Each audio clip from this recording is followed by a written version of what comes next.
Wo? Wohin? Warum? So fühlst du die Präpositionen, statt sie zu lernen. Warum Präpositionen kein trockenes Thema sind. Viele Deutschlernende sagen irgendwann, ich hasse Präpositionen. Sie sind unlogisch. Warum heißt es in der Schule, aber in die Schule gehen?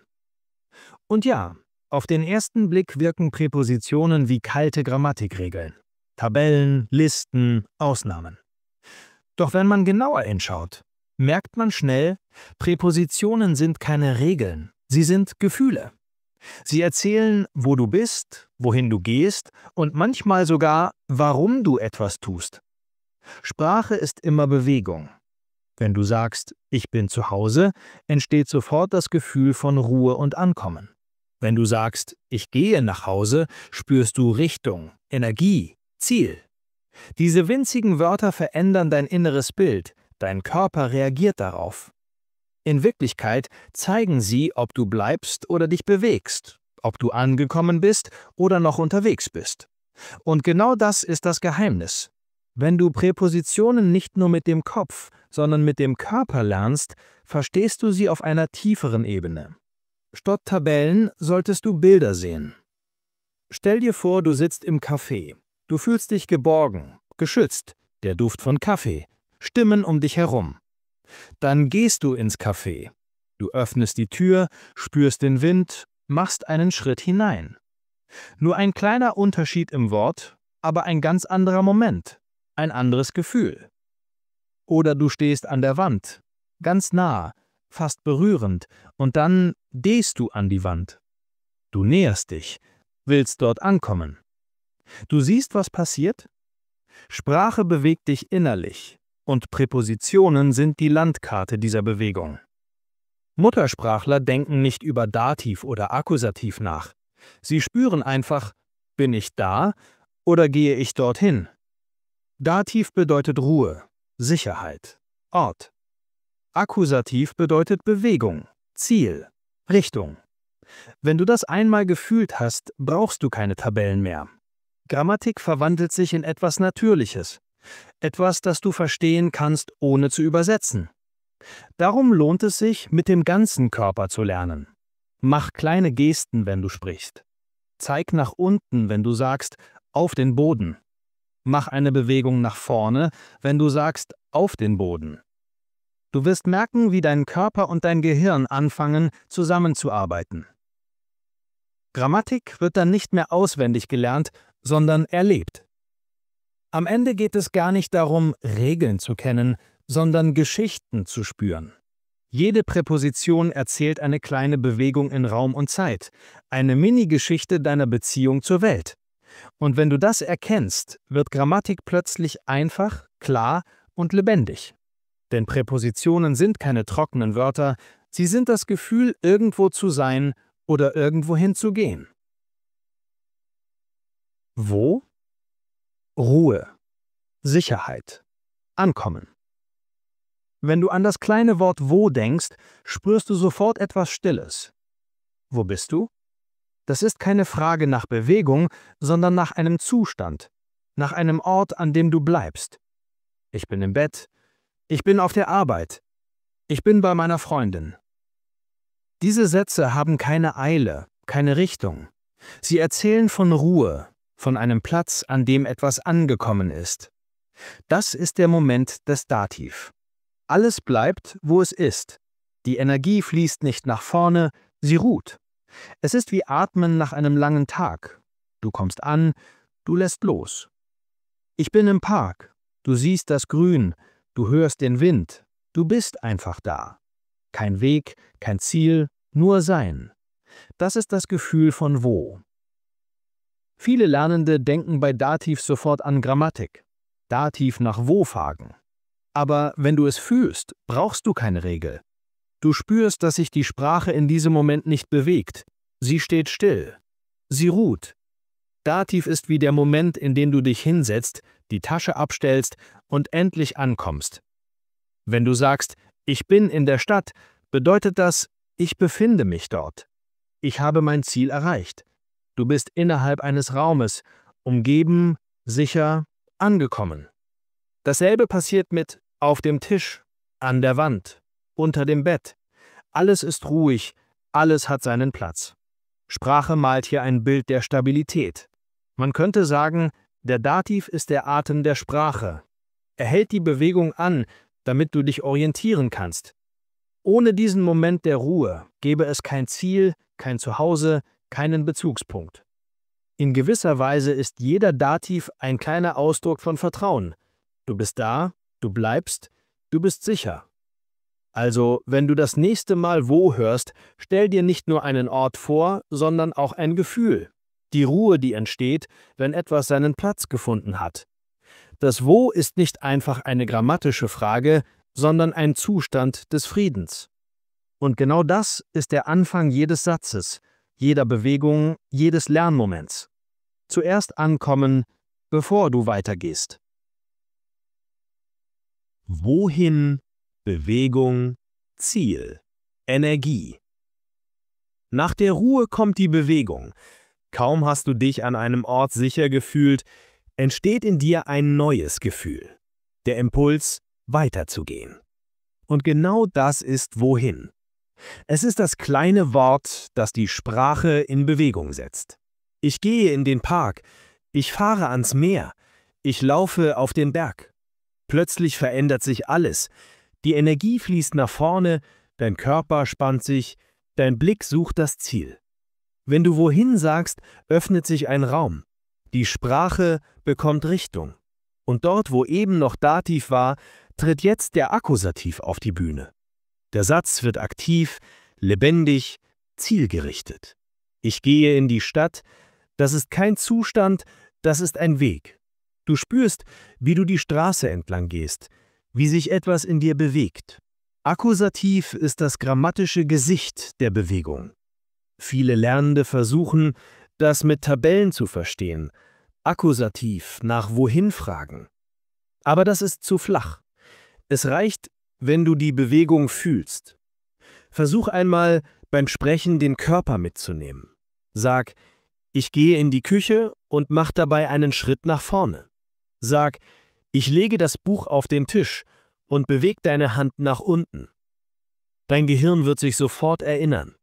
Denn Sprache ist kein abstraktes System, sie ist eine Choreografie.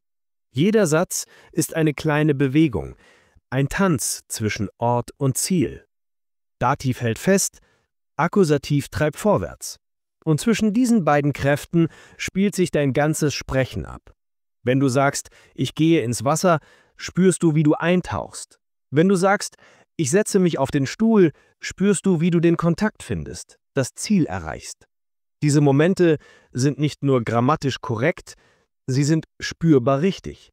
Das ist das Geheimnis, das Muttersprachler nie erklären, aber immer fühlen.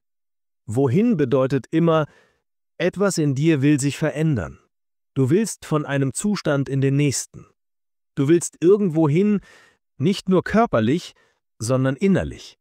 Vielleicht sagst du, ich gehe nach Hause, aber meinst eigentlich, ich brauche Ruhe. Vielleicht sagst du, ich laufe in die Stadt, aber spürst, ich suche Ablenkung, Bewegung, Leben. Darum ist wohin mehr als Grammatik. Es ist ein innerer Kompass.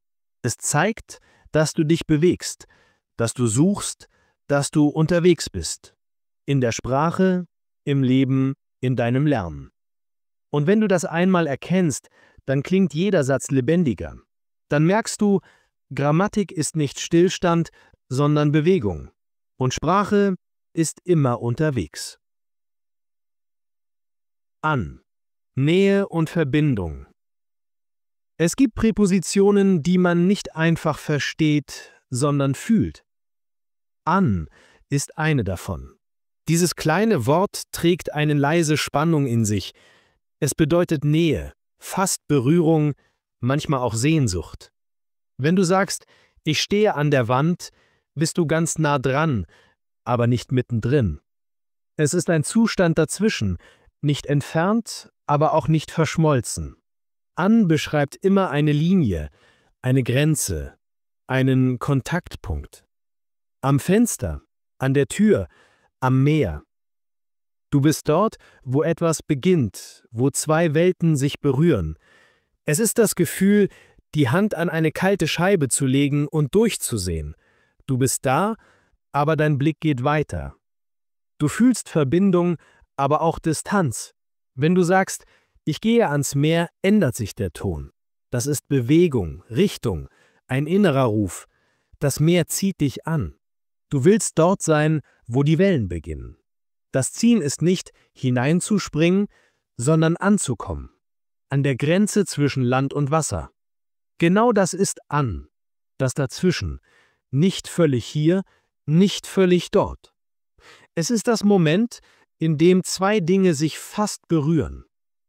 Man könnte sagen, an ist die Präposition der Sehnsucht. Du willst in Kontakt kommen, aber nicht zu nah. Ich lehne mich an die Wand, du suchst Halt, aber auch Ruhe. Ich sitze am Fenster, du beobachtest, du denkst, du träumst. Ich bin am Meer, du fühlst Weite, aber bleibst mit den Füßen im Sand. Wenn man über Präpositionen spricht, denkt man selten an Gefühle. Aber an ist voller Gefühl. Es erzählt von Verbindung, von Nähe, von dieser leisen Spannung zwischen Ich und Welt. Du bist da, wo etwas beginnt.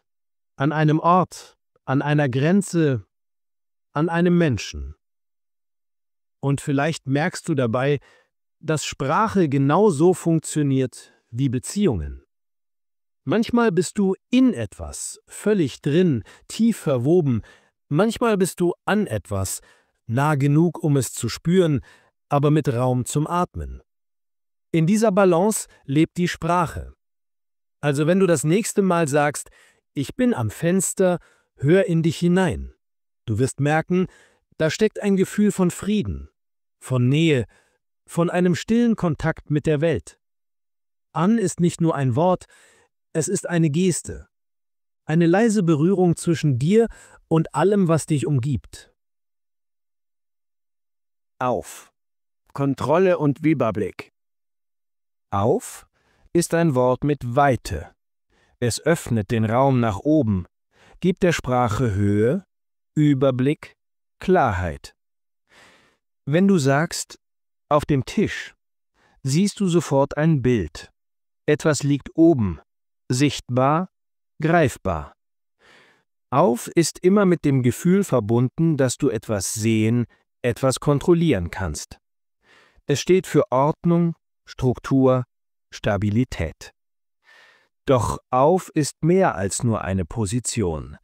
Es ist auch ein Zustand des Bewusstseins. Ich bin auf der Arbeit.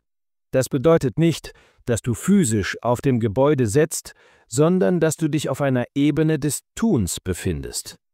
Du bist aktiv, wach, präsent. Auf trägt immer ein Element von Aktivität in sich, ein Gefühl, oben zu stehen, nicht verloren, sondern orientiert. Wenn du sagst, ich gehe auf den Berg, spürst du die Bewegung nach oben. Es ist nicht nur ein geografischer Aufstieg, sondern ein innerer. Du willst etwas erreichen, du willst sehen, was dahinter liegt. Auf zieht dich hinauf, dorthin, wo du Abstand gewinnst und die Welt von oben betrachten kannst. Es ist die Präposition des Überblicks, des Ziels, des bewussten Schauens. Vielleicht merkst du, dass auf oft etwas mit Kontrolle zu tun hat. Etwas auf dem Tisch haben, auf jemanden warten, auf eine Antwort hoffen. In all diesen Momenten stehst du innerlich leicht über der Situation.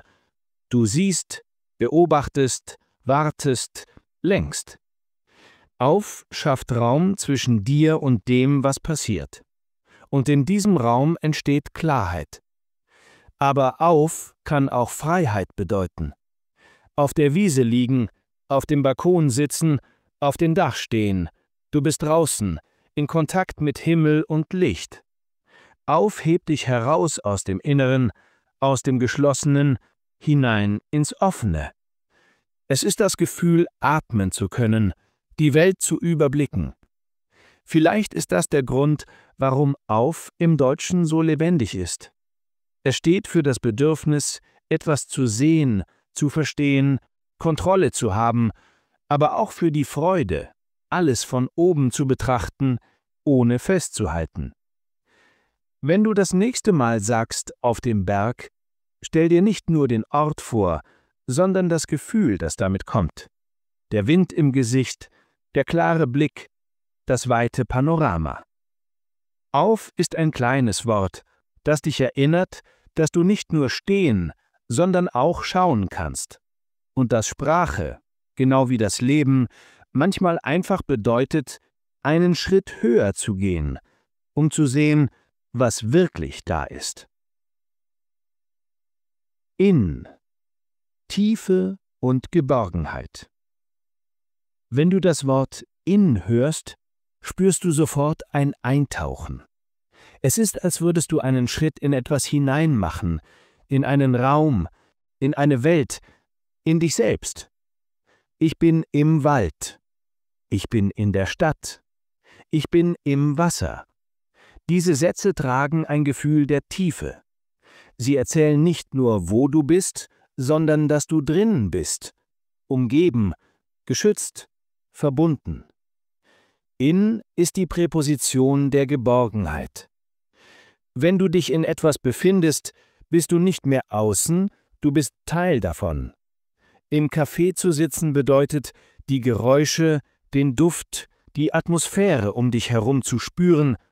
Alles schließt dich ein, hält dich, trägt dich. In hat nichts von Distanz, es ist Nähe in ihrer vollständigsten Form. Doch dieses kleine Wort ist auch das Tor zur Bewegung. Wenn du sagst, ich gehe in den Wald, verändert sich der Rhythmus. Es entsteht Bewegung nach innen, ein Sog. Du willst hineingehen, tiefer, weiter. Du lässt das Außen zurück und betrittst eine neue Welt. In die Stadt gehen, ins Wasser springen, in die Küche laufen, all das sind Schritte nach innen, in Richtung eines neuen Zustandes. In kann also zwei Energien tragen: Ruhe und Bewegung. Im Dativ ist es Ankommen. Ich bin in der Schule. Im Akkusativ ist es Eintreten. Ich gehe in die Schule. Zwei Seiten derselben Münze, verbunden vom Gefühl, dass man irgendwo hinzugehört. Vielleicht liegt in genau das, was Menschen am meisten suchen. Ein Ort, an dem man sich aufgehoben fühlt und die Möglichkeit, sich dorthin zu bewegen. Das Deutsche drückt das so klar aus, dass man es fast spüren kann.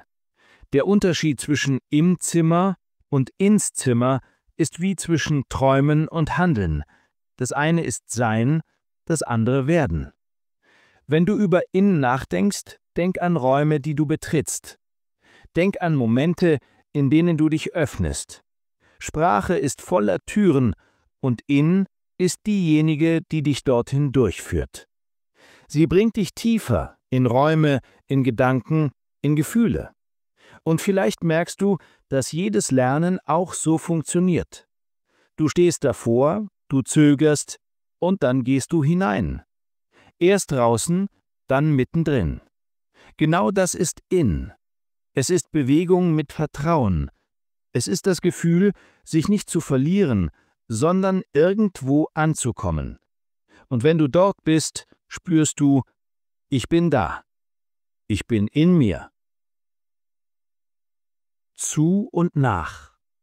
Richtung und Ziel. Wenn du dich auf den Weg machst, brauchst du Richtung. Du weißt vielleicht nicht genau, was dich erwartet, aber du spürst, da vorne liegt etwas. Genau dort beginnen zu und nach. Zwei kleine Worte, die in der Sprache die Bewegung des Lebens tragen. Ich gehe zu meiner Freundin.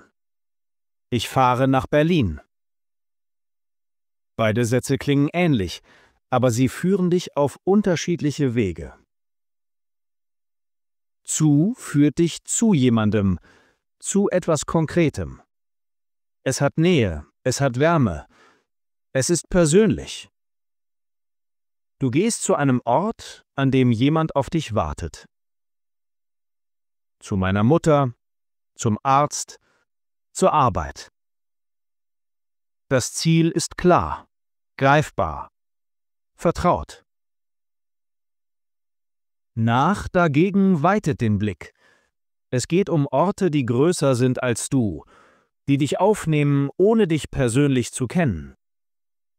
Nach Deutschland, nach Hause, nach oben. Es ist Bewegung in Richtung eines Raumes, einer Richtung, einer Idee. Während zu Verbindung sucht, sucht nach Orientierung. In gewisser Weise sind zu und nach zwei Arten von Reisen. Zu ist die Reise des Herzens, nach die Reise des Geistes. Wenn du sagst, ich gehe zu dir, geht es um Beziehung, um Nähe, um Vertrauen. Wenn du sagst, ich fahre nach Berlin, öffnet sich der Horizont, Abenteuer, Veränderung, neue Erfahrungen. Viele Lernende versuchen sich die Regeln zu merken. Zu mit Personen, nach mit Städten und Ländern. Aber Sprache will nicht erinnert, sondern gefühlt werden. Wenn du an zu denkst, stell dir einen Menschen vor, den du kennst, und den Moment, wenn du dich ihm näherst. Wenn du an nach denkst, sieh den Zug vor dir, der in die Ferne fährt, die Lichter kleiner werden, die Welt weiter. Beide Richtungen sind Teil des Lebens. Manchmal gehst du zu, nach innen, zu Menschen, die dir wichtig sind, und manchmal gehst du nach, hinaus, in die Welt, ins Unbekannte. Beides ist Bewegung, beides ist Entwicklung. Interessant ist, dass man im Deutschen sagt, nach Hause gehen, nicht zu Hause gehen. Das zeigt, dass nach auch eine Art Rückkehr ist, ein Heimkommen. Du gehst nicht zu einem neuen Ort, sondern zurück zu dem, was du bist. Nach Hause bedeutet also mehr als Bewegung, es bedeutet Rückkehr in dich selbst. Also wenn du das nächste Mal zu jemandem oder nach irgendwo gehst, denk daran, jedes Ziel ist ein Spiegel. Zu führt dich näher zu einem Menschen oder zu dir selbst. Nach führt dich hinaus in die Welt, um etwas zu finden, das dich verändert. Beide Wege gehören zusammen. Denn wer sich bewegt, lernt. Und wer lernt, findet immer irgendwo ein Zuhause. Bei und von, Nähe und Herkunft. Manchmal ist es nicht wichtig, wohin du gehst, sondern bei wem du bist. In solchen Momenten tritt das kleine Wort bei in die Sprache. Es beschreibt nicht nur einen Ort, sondern eine Nähe, die still ist, warm und vertraut. Wenn du sagst, ich bin bei meiner Freundin, geht es nicht um Bewegung, sondern um Verbindung. Es ist ein Zustand des Zusammenseins, eine kleine Insel aus Geborgenheit im Alltag. Bei ist die Präposition des Mitseins. Sie sagt, ich bin nicht allein. Bei meinen Eltern, bei der Arbeit, bei dir. Es ist nicht das In, das dich einschließt, sondern ein sanftes Nebeneinander. Du bist nah, aber frei. Du bist Teil von etwas, ohne dich darin zu verlieren. Es ist die Art von Nähe, die nicht festhält, sondern trägt. Und dann gibt es das Wort von, die andere Seite derselben Beziehung. Wenn bei Nähe beschreibt, erzählt von Ursprung, Herkunft, Anfang. Ich komme von meiner Mutter. Ich habe das von dir gelernt. Das Geschenk ist von ihm. In all diesen Sätzen steckt eine Bewegung, aber rückwärts. Von schaut dorthin, wo etwas begonnen hat. Es zeigt, woher du kommst, wer dich geprägt hat, was dich geformt hat. Bei und von sind wie zwei Pole der Erinnerung. Das eine bedeutet, gerade da zu sein, im Jetzt. Das andere erinnert an das, was dich hierher gebracht hat. Ich bin bei Freunden, die ich von früher kenne. In einem einzigen Satz schwingt beides mit: Gegenwart und Vergangenheit, Nähe und Herkunft, Wärme und Geschichte. Diese zwei kleinen Worte halten etwas sehr Menschliches fest. Jeder von uns braucht Orte, an denen man bei jemandem sein kann und gleichzeitig wissen, wann man kommt. Ohne das eine verliert man Halt, ohne das andere verliert man Richtung. In der Sprache ist bei wie das Feuer im Haus. Es spendet Wärme, Licht, Gemeinschaft. Von ist wie der Rauch, der nach oben steigt, Erinnerung, Spur, Geschichte. Beides gehört zusammen. Also wenn du sagst, ich bin bei dir, ist es mehr als Grammatik. Es ist ein Gefühl von Vertrauen. Und wenn du sagst, ich habe das von dir gelernt, erkennst du, dass Sprache, Wissen, Liebe immer weitergegeben werden. Von Mensch zu Mensch, von Generation zu Generation. Bei ist die Gegenwart der Näher. Von ist die Vergangenheit der Herkunft. Und zwischen diesen beiden Worten spielt sich das Leben ab, da wo du bist und da wo du herkommst. Aus Freiheit und Entscheidung. Es gibt Momente, in denen man hinaus will, weg vom Bekannten, hinaus ins Offene. In solchen Augenblicken kommt das kleine Wort aus ins Spiel. Es trägt das Gefühl von Befreiung in sich, das Loslassen, das Herausgehen, das sich entscheiden. Wenn du sagst, ich gehe aus dem Haus, öffnet sich eine Tür. Der Satz selbst klingt wie ein Schritt nach draußen. Licht, Luft, Bewegung. Du verlässt etwas, um etwas Neues zu betreten. Aus ist die Präposition der Wahl. Niemand geht zufällig irgendwo hinaus. Man entscheidet sich. Man beendet etwas, um Raum für Neues zu schaffen. Ich trinke aus der Tasse, der Moment, in dem etwas leer wird. Ich komme aus Spanien, die Erinnerung an den Ursprung, der dich geprägt hat. Ich ziehe aus der Wohnung aus, das Ende eines Kapitels, das du bewusst abschließt. Jedes Aus trägt eine Richtung, aber auch eine Bedeutung. Es ist der Moment, in dem man die Vergangenheit mit Respekt hinter sich lässt. Es ist interessant, wie ruhig und doch kraftvoll dieses Wort wirkt. Im Gegensatz zu in, das dich umhüllt, öffnet aus dich nach außen. Es ist die Bewegung des Atems, nachdem du Luft geholt hast. In ist einatmen, aus ist loslassen. Sprache atmet. Und vielleicht merkst du, dass Grammatik manchmal nur eine Spiegelung des Lebens ist. Denn jedes Lernen, jedes Wachsen ist ein kleiner Ausgang. Du gehst aus der Bequemlichkeit deiner Gewohnheiten hinaus. Du verlässt die alten Fehler, die alten Ängste. Du trittst hinaus in eine Sprache, die neu klingt, die dich fordert, aber auch befreit. Aus ist ehrlich. Es hat nichts von Flucht. Es ist Entscheidung. Wenn du sagst, ich gehe aus dem Schatten, bedeutet das, ich will Licht. Wenn du sagst, ich komme aus einer kleinen Stadt, dann sagst du auch, das ist Teil von mir, aber nicht meine Grenze. Vielleicht ist das Schönste an Aus. Es vereint Anfang und Ende in einem Atemzug. Es bedeutet, irgendwo herzukommen und gleichzeitig weiterzugehen. Es erinnert dich daran, dass Freiheit immer mit Bewusstsein beginnt. Sprache, Leben, Identität. Alles besteht aus diesem Rhythmus. Hinein, hinaus, atmen, loslassen. Und jedes Mal, wenn du aussagst, öffnet sich innerlich eine Tür. Manchmal nur ein Spalt, manchmal ganz. Und in diesem Moment spürst du, du bist bereit, den nächsten Schritt zu machen. Grammatik mit Gefühl. Am Ende, wenn du all diese kleinen Wörter noch einmal durchgehst, in, an, auf, zu, nach, bei, von, aus, merkst du, dass sie mehr sind als Grammatik. Sie sind kleine Bewegungen des Lebens. Jede Präposition erzählt eine Geschichte vom Bleiben und vom Gehen, vom Nahsein und vom Loslassen, vom Innen und vom Außen. Sie beschreiben, was Sprache im Kern ist: Beziehung. Man sagt oft, Grammatik sei wie ein Bauplan, aber vielleicht ist sie eher wie ein Herzschlag.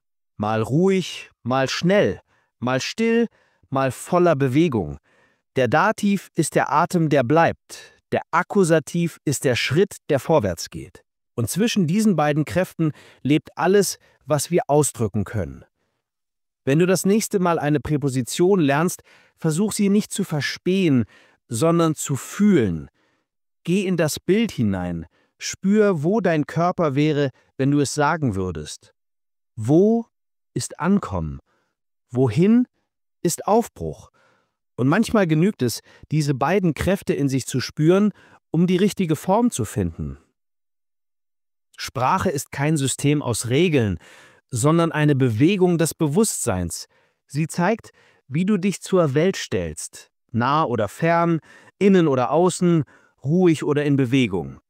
Und vielleicht ist das der wahre Sinn des Lernens, nicht perfekte Sätze zu sprechen, sondern sich selbst in den Worten wiederzufinden. Denn jedes In bedeutet, dass du irgendwo angekommen bist. Jedes An sagt, dass du dich verbunden fühlst. Jedes Auf schenkt dir den Überblick. Jedes Zu bringt dich näher, nach führt dich hinaus. Bei gibt dir Wärme. Von erinnert dich an deine Wurzeln. Und aus lässt dich los. Am Ende ist Grammatik nichts Trockenes. Sie ist eine Landkarte deiner Erfahrungen, ein Spiegel deiner Bewegung, ein stilles Gespräch zwischen dir und der Welt.